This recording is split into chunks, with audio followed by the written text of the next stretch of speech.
جمهور رئیس محمد اشرف غنی امنیتي ځواکونو ته څه وویل او کوم اخطار یې ورکړ؟ ګرانو لیدونکو السلام علیکم. ولسمشر غني وایي د کابل پولیس باید په 3 میاشتو کې بنسټیز اصلاحات راولي. ولسمشر محمد اشرف غني وایي د یو خلک د پولیسو له کړنو خوښ نه دي او په 3 میاشتو کې باید پولیس د غوره امنیت تامین، فساد ضد مبارزې او اصلاحاتو په برخه کې ځان ثابت کړي. له ارګ څخه په خپره شوې خبرپاڼه کې د ولسمشر غني له قوله ویل شوي پولیس نه دي توانېدلي چې د خلکو امنیتي ستونزو او جرمونو کچه راکمه او د قناعت وړ پایلې ترلاسه کړي. ولسمشر غني دا څرګندونې پرون ماښام د کابل ښار د 3 امنیتي زون د کړنو د ارزونو په موخه جوړه شوې امنیتي غونډه کې کړې. د ارګ په خبرپاڼه کې راغلي پر دې غونډه کې چې د کورنیو چارو وزارت لومړي مرستیال ستر امنیتي معین خوشحال سادات، د کابل امنیه قومندان او د کابل ښار د 3 امنیتي زون مسؤلینو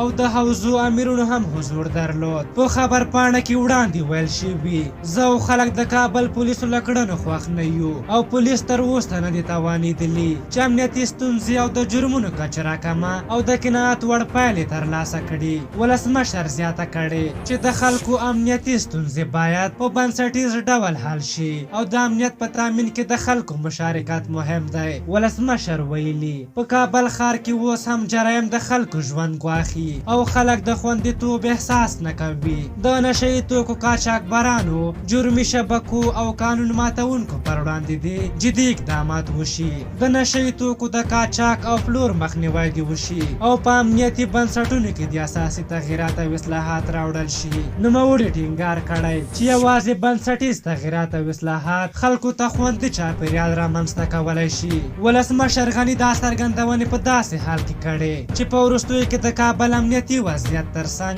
د جرایمو کچه تر بل هر وخت لوړې کچې ته رسېدلې. په رڼا ورځ ترور کېږي او غلا خو بیا بیخي عادي خبره ګرځېدلې. خو ډېر خلک په دې باور دي چې په ډېرو پیښو کې امنیتي ځواکونه له غلو او نورو خلکو سره لاس لري. په هر حال تاسو د ولسمشر غني د خبرو په هکله څه نظر لرئ؟ خپل نظرونه مو راته په کومنټ کې ولیکئ. که زموږ ویډیو مو خوښه شوې وي ضروري لایک کړئ. تر بلې ویډیو مو په لوی او بخښونکي خدای سپارم. د الله په امان.